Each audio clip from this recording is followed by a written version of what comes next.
I really think that when we're looking at school systems, when we're looking at what we're doing and what we're facing, I think it's so important that school systems balance the the negativity with the positive. And not only the school systems, but our news broadcasts and those kinds of things.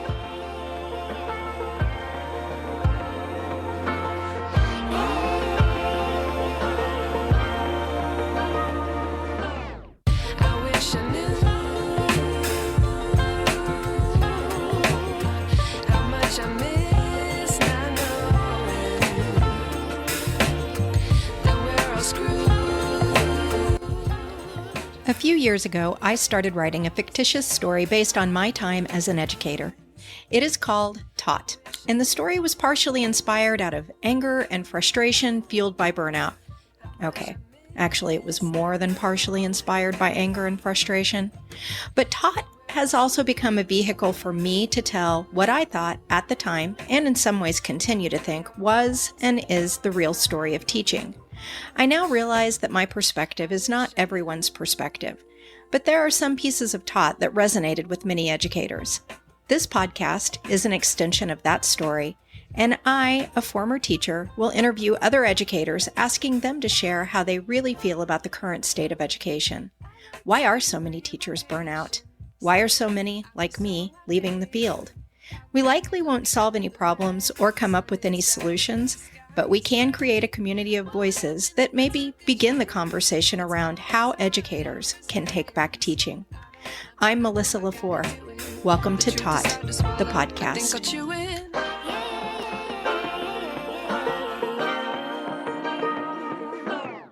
I like to be educated, but I'm so frustrated.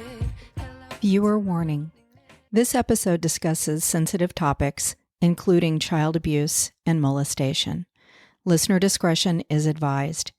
If you or someone you know needs support, please use the Health Central link in the show notes. There are resources for most countries. For my U.S. listeners, please visit RAIN.org. That is RAIN, RAINN.org, or call 1-800-656-HOPE. HOPE. Again, that number is 1-800-656-HOPE. HOPE. Please exercise caution when listening today. Don't forget, this is part 2 of a 2-part episode. If you missed part 1, go to taught.buzzsprout.com. What is your hope for your own future? Or maybe you've gotten something since the last time we talked. I don't know. I have a job that I took because I need a job. Yeah. Is it ideal? No. But could it be maybe? Yeah, they're it's promised. I'm an inventory control analyst in a warehouse. I'm the very first one they've ever had. And I've been there for 2 weeks. And so I'm learning the ropes and this, that, the other thing. I think that there is potential, but it's kind of small and those kinds of things. But ultimately for me, when I think of my future, I get really excited because I look at the possibilities, right? If you achieve only a fraction of that change, we're still miles ahead of those organizations that are just making the calculated incremental change, right? Yeah. And that's where I want to be. I want to be in it. I want to be in the thick of it. I want to be thinking about things that people say we can't be done. I want to be doing things that people say won't happen. And I want to implement positive changes for people and organizations that they belong to. Because my goal is to set ourselves apart by doing the little things just a little better, with a little more clarity, and with a little more conviction. And it's about driving not only you, further, but it's about driving your organization and driving the industry forward bit by bit, year after year. And I think if you do that, you're going to be really, I think you're going to be terribly successful. And I have to say, some of the changes that organizations need to make in my conversations with CEOs, and I did a small consulting gig, are actually really simple, soft skills kinds of things that, once they're implemented and once they're really starting to be done with fidelity, make monumental changes in your organization and your productivity and your P&L, continue to go in the positive direction. So for me, I get excited about what's coming up, and I'm still looking for that place, but I think that I'm going to land somewhere that I'm going to be able to make a positive impact across the entire organization and hopefully an industry. And yeah, I'm 59, but I still got a lot of fight and drive in me to make that happen. And a lot of experience to make it happen. Yes, indeed, indeed. So I think you're probably going to take the corporate world by storm soon. And I'll tell you why. So I have a few friends in those areas too. And I know that there is a current model that I am hearing over and over again, that's coming out in the business world. Actually, it's been there for a while, but it's one where we talk out of both sides of our mouth. On one side, we're saying we are wanting this connected relationship with everybody at every level. And Right. out of the other side of our mouth, we're saying, here's the top, do as you're told down here. And Yes, even when down here gives feedback, it's no, we're making the decision, even though they're saying, oh, thank you for your feedback. We'll look into that. So I think that there's a lot of this is adding to this kind of global thing where people are like, maybe I just won't work, or maybe I'll show up and I'll sit in that chair and you can pay me and I will do the minimum required. And absolutely. this is creating some pretty big issues, I think. So Absolutely. your time is here, friend. You got to get in there and start getting them going.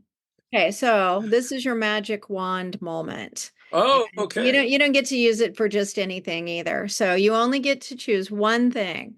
I know you're going to kill me Thing with this. you would choose that you think would improve education. You're killing me with that one. And everybody wants like 3 to 5, it seems like is Absolutely, absolutely. So mine has to be the negativity, right? And I really think that when we're looking at school systems, when we're looking at what we're doing and what we're facing, I think it's so important that school systems balance the the negativity with the positive. And not only the school systems, but our news broadcasts and those kinds of things. Now, you know, I do not want to, and I want to be very clear with this. There are many things that are negatives and challenges that we must address. Student safety absolutely needs to be addressed. School shootings must be addressed. You know, just providing safe environments for our kids. And that means all kids. So they must be, really talked about, debated, and discussed. But at the same time, there's a lot of wonderful and fantastic things that are happening in our education, buildings and those kinds of things. And I look at it this way. In the international and private school spaces, you have a marketing team, you have a communications team. In a Fortune 500 company, they spend millions, if not billions, of dollars on marketing themselves and communicating what is in their best interest. Schools do not do that. And I'm talking about your everyday building. I'm talking about your district. And I'm talking about the departments of education at the state level.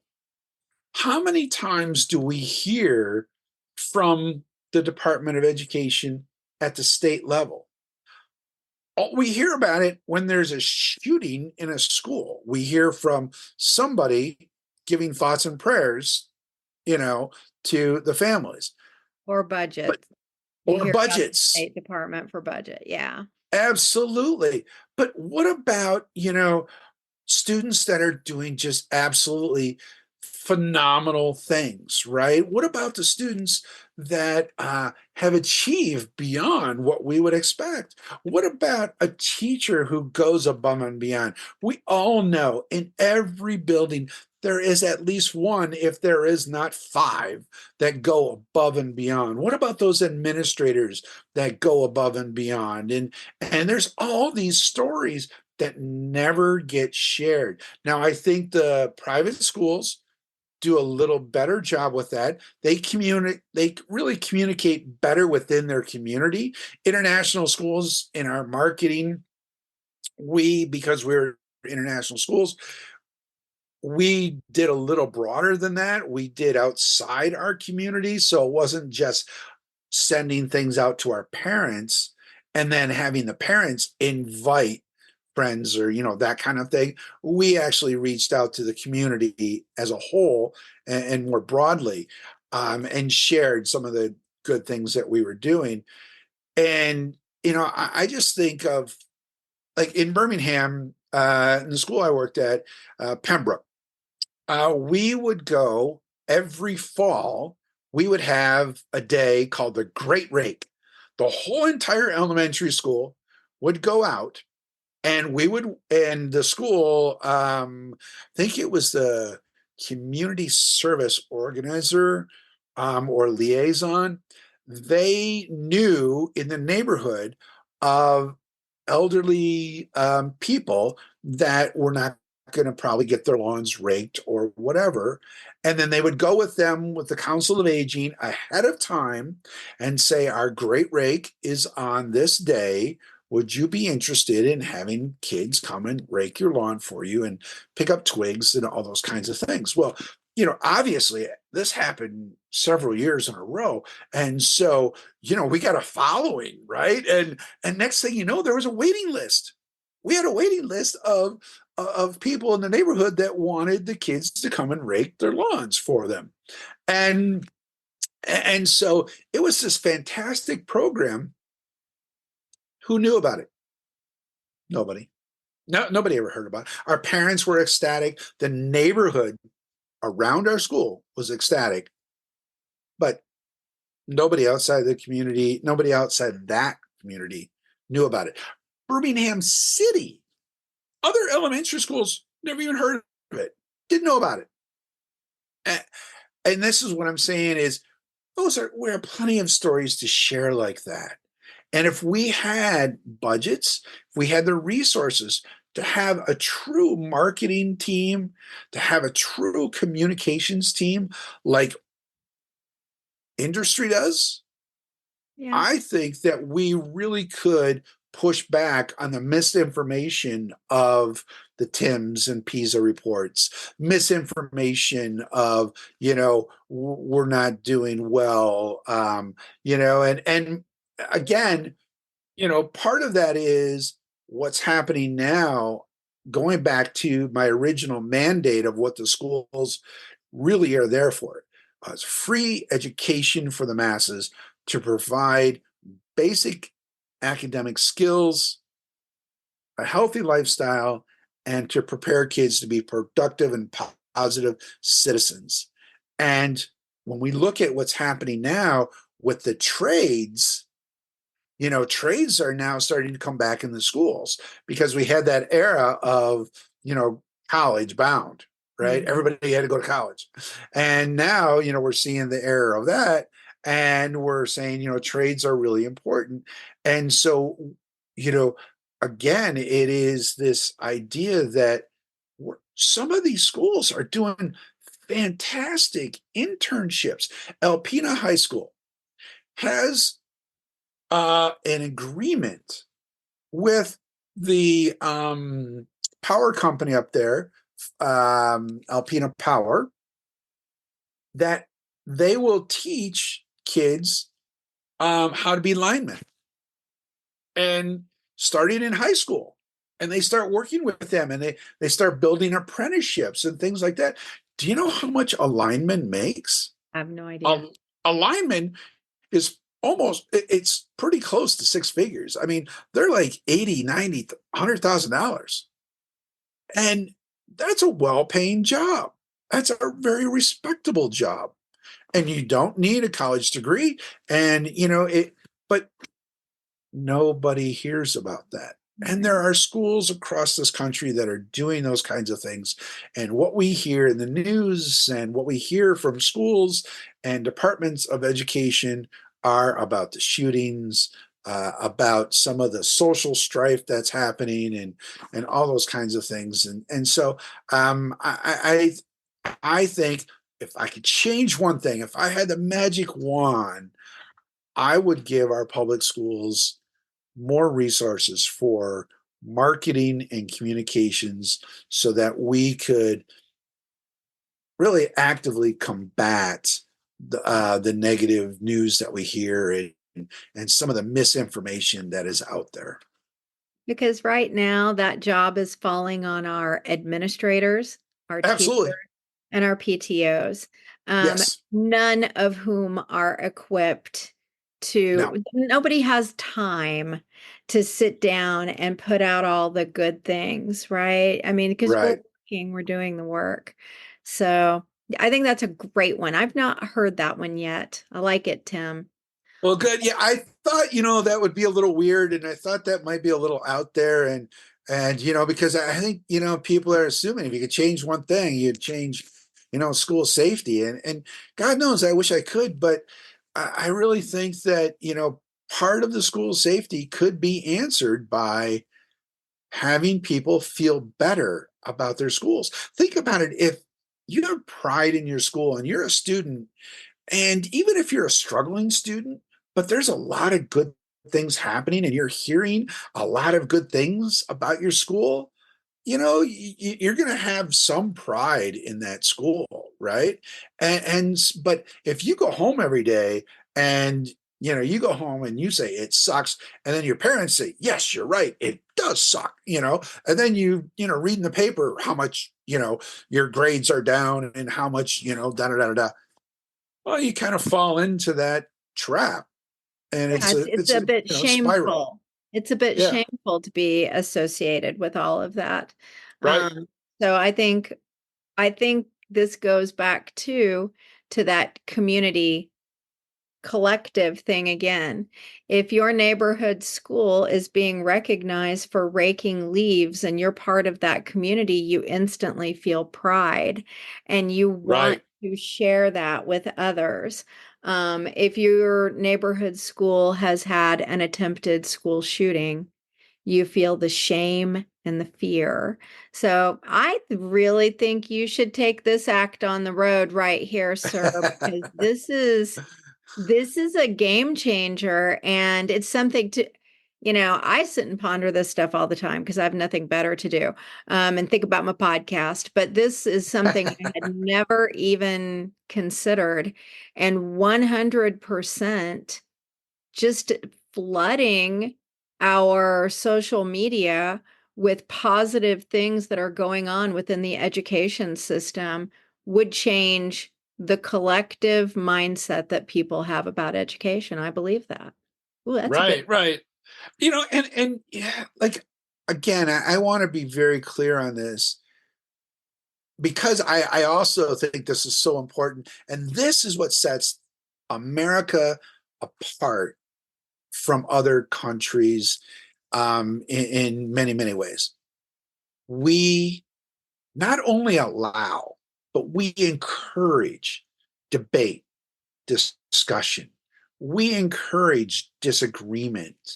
And I'm all for that as long as it's done civilly, but I'm all for that. And I think that's important. And so we do need to address these challenges that we have. And those challenges are many times negative challenges that we have, and we've talked about it. But I'm looking for balance. And right now, in my personal opinion, we're out of balance where negative is being really showcased at the detriment of our kids, our schools, our communities, and our country, frankly. And I think if we had more balanced, positive to negative, I think we would all be better off. I wrote about, well, you probably don't know, but I wrote about this in my book. Oh, And I former debate teacher right here. So you're speaking my language, but I'm going to move on to my next topic for you, which all is right. so we've done quite a few episodes around trauma. Just Yeah. the trauma that's happening within the system that we're seeing with students, families, the lingering trauma of the pandemic, secondary trauma, how teachers are affected by that, and firsthand trauma. And so I've started asking, since the beginning, I've asked guests to share an experience where they had either firsthand or secondhand trauma directly from being an educator, because I do think that this is a piece sometimes that's lost on the public, is just the sheer amount of really tough situations that educators are forced to be a part of. So, can you share one of these moments from your career with us to your comfort level?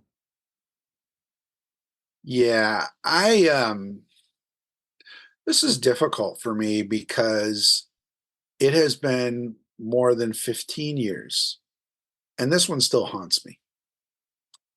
I think it still needs to be shared because it gives, I think it gives some insight into um what are some of the challenges that educators are facing every day, every single day. And there's so much unknown, right? Um, so this idea of secondary trauma, I think, is really important, and they do experience it, um, and it has a very, very profound effect on their well-being and their career. And I have to say that part of burnout is the toll that the secondary trauma takes on teachers. Like I said, it's been more than 15 years, and this story, like I said, still haunts me today. And this is something I honestly I don't share with a lot of people because it's just not pleasant to talk about, and I will make it as PG as possible. Um, and so you know. School shootings and safety, they traumatize the whole community, right? Everybody's just devastated, and teachers deal with the day-to-day traumas that they witness, and these can be varying, right? Like you have students that are upset and crying due to poor family situations at home, right? And depending on your background, it could be triggering for you, right? And so there's those situations.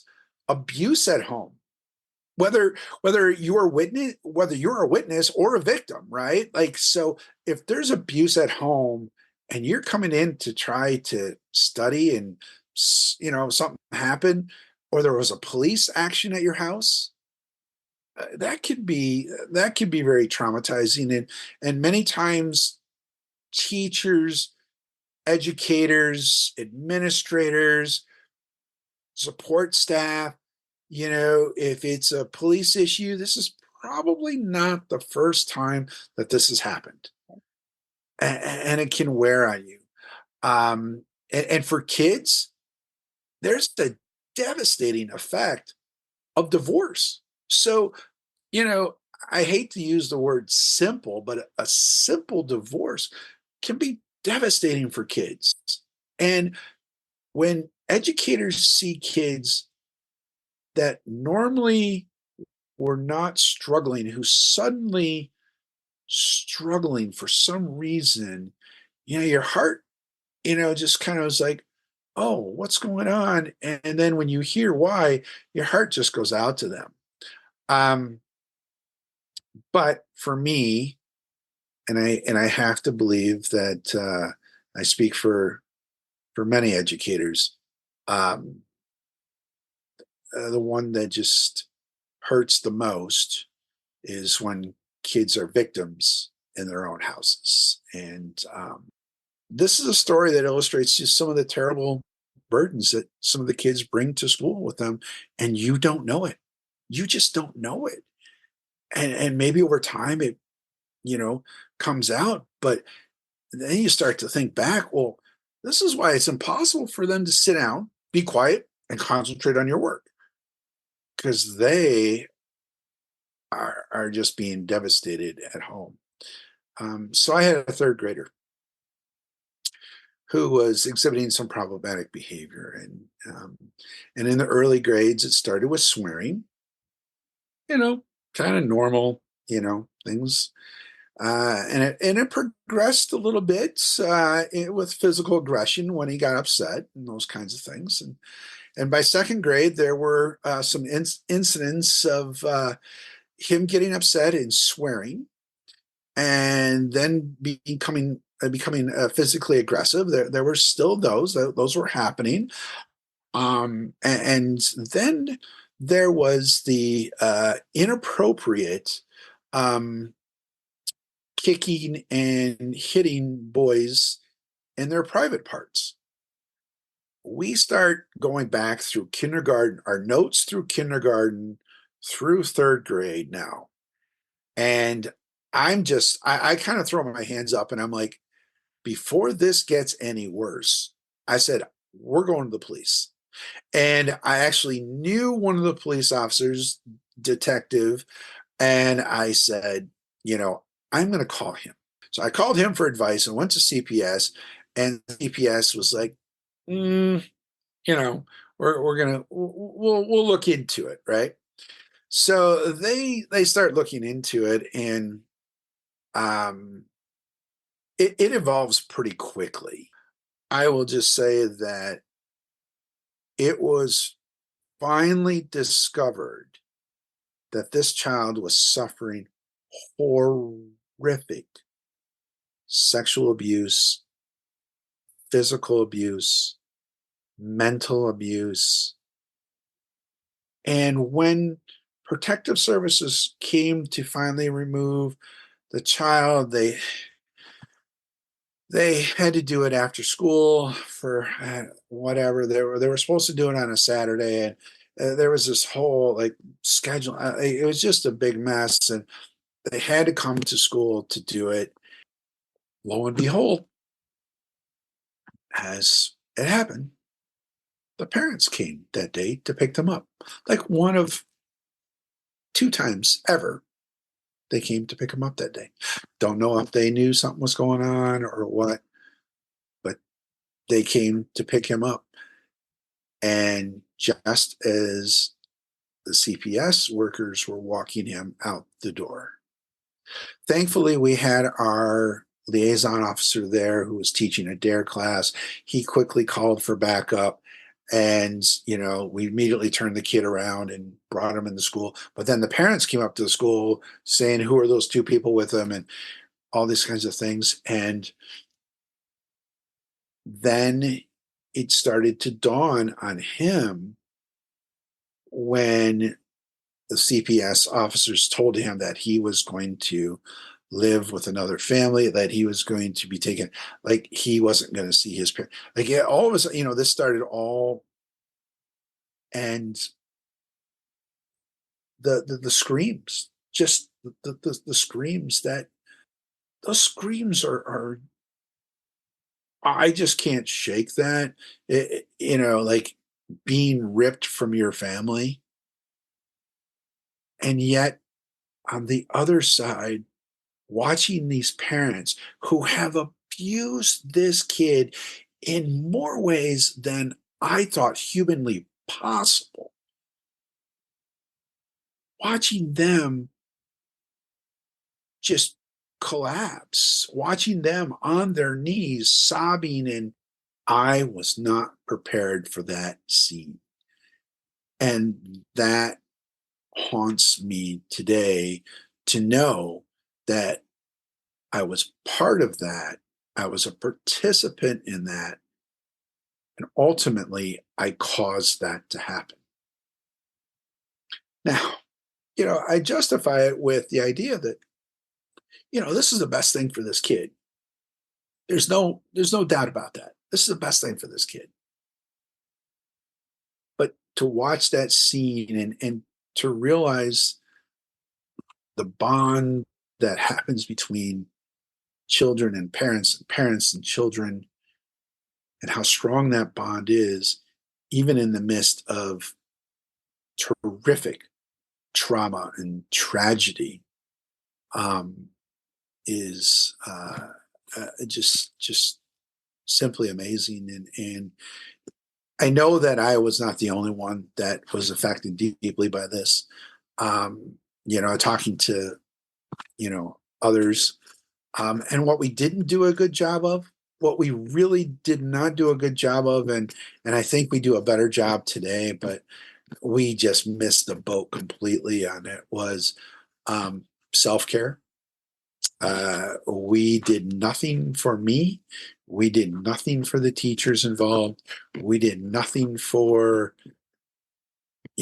our support staff that was involved. And we just went on about our day the next day. And that was hard. And I feel bad,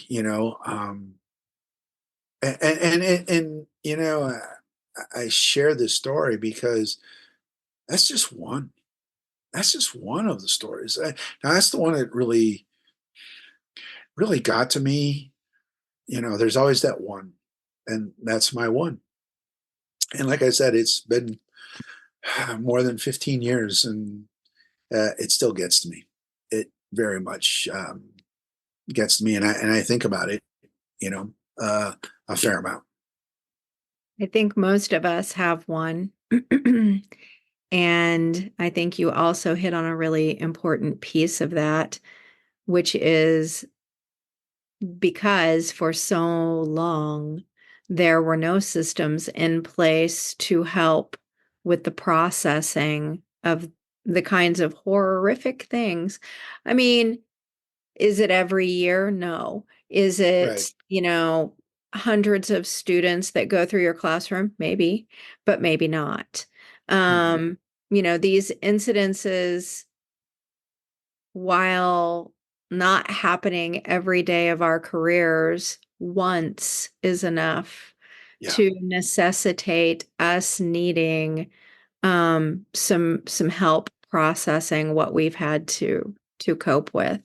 And I do believe, in terms of things that I advocate for in this platform, that's one of them.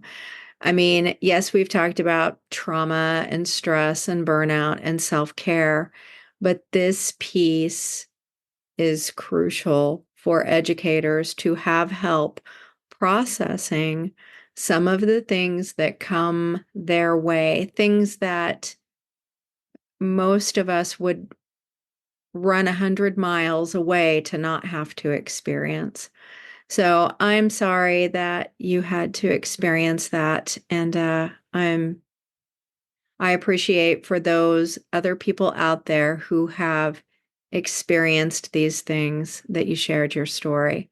I am going to go ahead and switch tracks on us though, which Okay.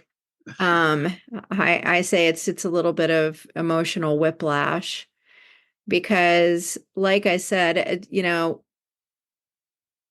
the blessing is that I think there are more of these kinds of incidents than there are the horrific ones. And that is, some of them are at our expense, even. And that is that kids are hilarious. Um, they really, I know on my darkest days, when I went through my divorce, I 100% feel like my class that year saved me. They could make me laugh when no one else could.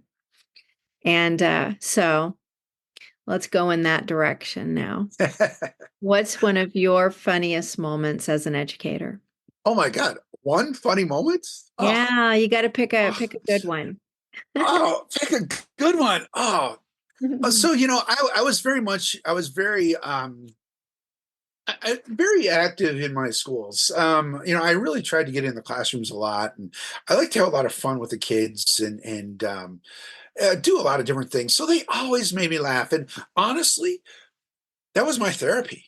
When I was having a tough time, with parents or school board or policies or whatever, budget, state mandated reporting or, state assessments, I would just get up and I'd walk. I'd go into classrooms and I would just disrupt everything in the classroom and As long just, as you know it was a disruption. Every absolutely. educator out there is appreciating you owning that. Absolutely, it was indeed, and everybody knew that. Oh, Tim, this is a little therapy for Tim. So they all let me have it, and I very much appreciated them. And so, one funny story: um, we had a pro basketball player that came to an assembly, and he was talking about determination. And he was telling a story about, Michael Jordan, not making the eighth grade basketball team or high school basketball team or whatever it was. And, how you need to, really persevere and go through these things. And while he was talking, he was shooting free throws. And I'll be if he didn't make like 99% of those free throws while he's talking and he's walking around the court and then he just walks over to the free throw line and he shoots a free throw and he'll go to the other end of the court, and he's walking and talking to the kids. He's going up in the stands and he's coming around. And then he stands at the free throw line and shoots another one in. And so, he's wrapping up and he's like, does anybody here know how to shoot a free throw? And, all the kids raise their hand, right?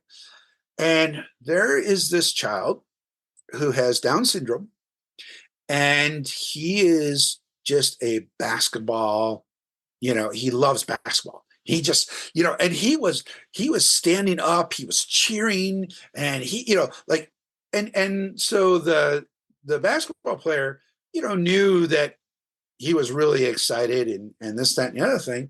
And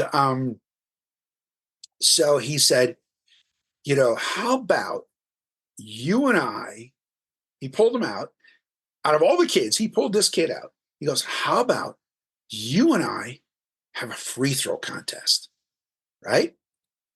So, the kid's all excited and everything. And what the basketball player didn't know was the only thing that this child took away from basketball, the one thing that he did, it was almost like a stimming, Mhm. like he was the basketball. He always had a basketball in his hand. Couldn't pass.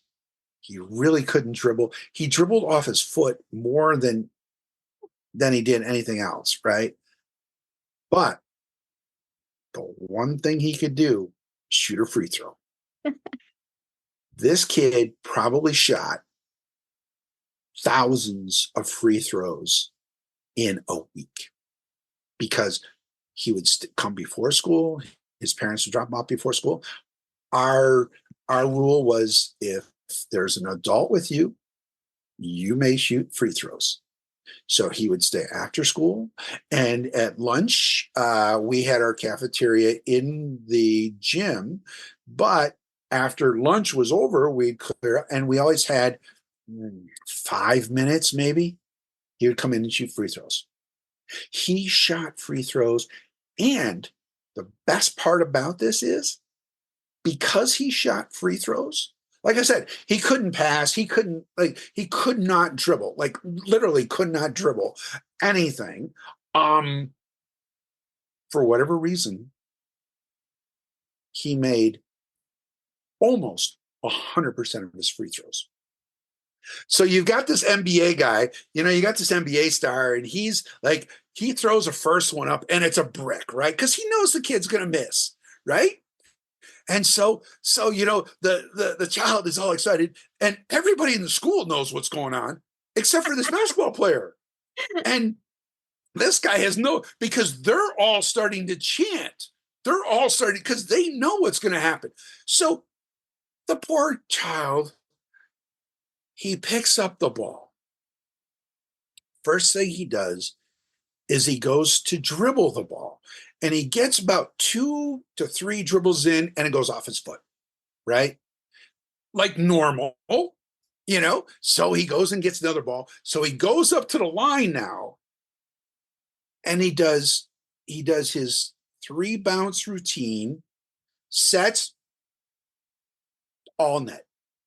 And the basketball player is like, wow, okay, great, And so the basketball player gets up there and he bricks one again. And, it's off the backboard, and, and because, he's thinking, this kid can't even dribble, let alone, and he got a lucky shot.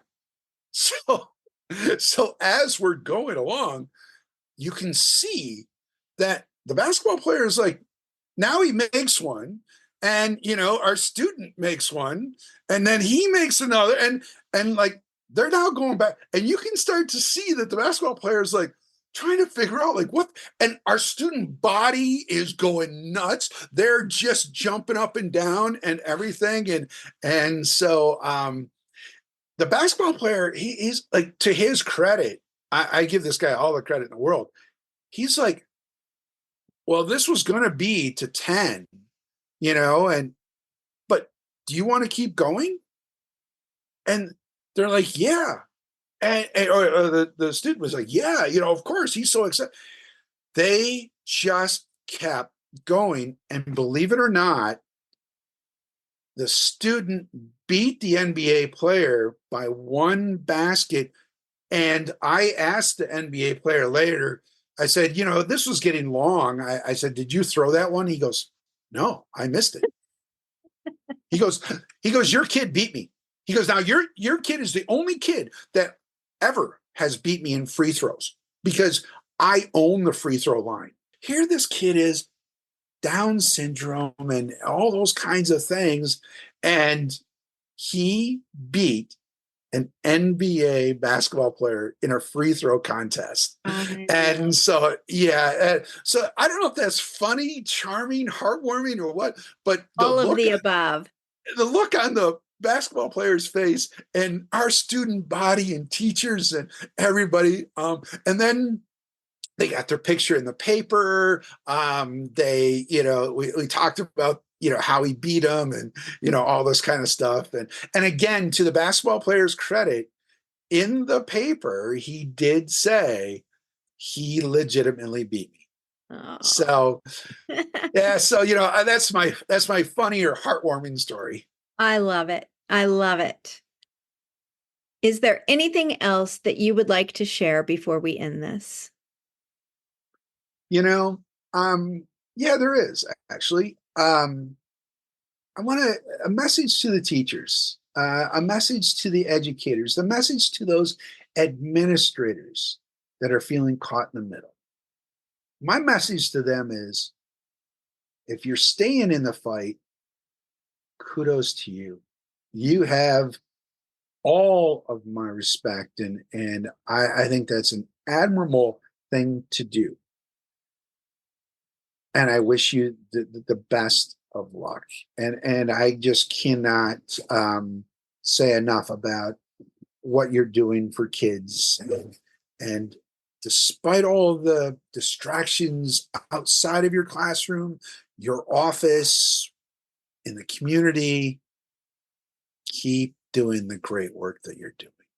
And it's so, so valuable and appreciated. To the educators that are leaving, to the educators that are burned out, that are transitioning, know that there is life after education.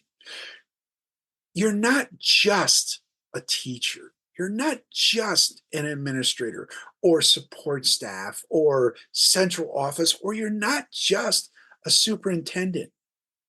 You have skills that you don't even realize you have, because nobody has said to you, you have these skills. Nobody has laid out the kinds of skills that teachers have and routinely do on a daily basis. You are masters of crowd control. You are masters of preparation.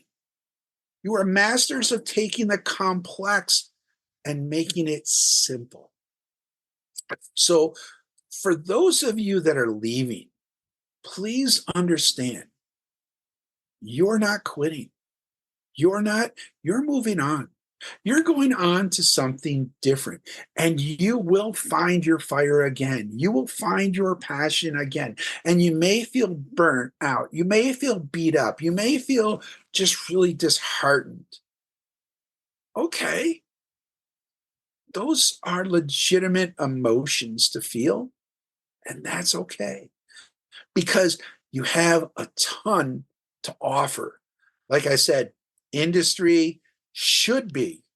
Now, we get into the idea whether or not they're going to hire you, but they should be looking at people with your skill set. Someone who is so adaptable. Teachers, I can't think of a more adaptable group than teachers, or, oh my gosh, principals. Like, one minute you're getting, something from central office that says this. Next minute you have the state mandate that says this. And like, you're turning around and your teachers are looking at you like, do you not know what's going on? And you have to look them right square in the face and say, no, I don't. I got this, and then I got this. And I know they're opposites, and we're going to go with it. And so, you put a good spin on it, you put a smile on it, and you go on with your day. And so those people that are transitioning, again, you're not quitting. You have all of our respect, and you did a great job. You gave it all you had, and that's all anyone can ask. So now move on.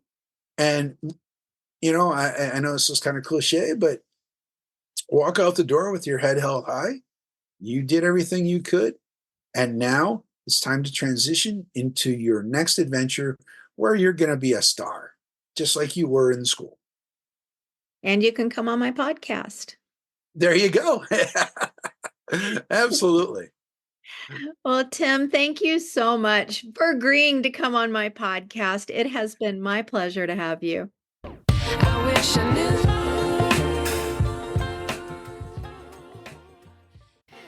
Today's episode was produced and edited by me. The theme music is by Otis McDonald featuring Joni Inez. If you know someone who might enjoy these conversations, please share the podcast episodes as much and as often as you can. It's as simple as copying the link you use to access today's episode and sending it in a message or sharing it on social media. I'm a small, independent operation, and your shares broaden our audience. Perhaps you or someone you know will be inspired to talk about teacher burnout. If you would like to get your voice on my podcast, contact me via the link on my webpage, taught.buzzsprout.com. Coach, speaker, and author Rashid Ogunlaro said, "It may take many voices for people to hear the same message. Join me in being one of the many voices rising up to get the message out around educator burnout. This is Melissa LaFour. Thank you for listening to Taught, the podcast.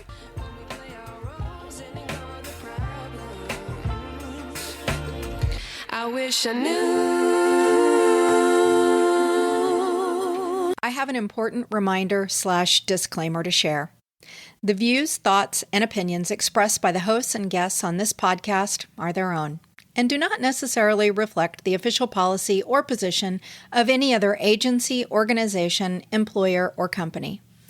Content provided on this podcast is for informational and entertainment purposes only and should not be taken as professional advice. We encourage you to do your own research and consult with qualified professionals before making any decisions based on the information discussed in this or any other episode. Additionally, any opinions or statements made during the podcast are not intended to malign any religion, ethnic group, club, organization, company, or individual. Listener discretion is advised. Thank you for tuning in.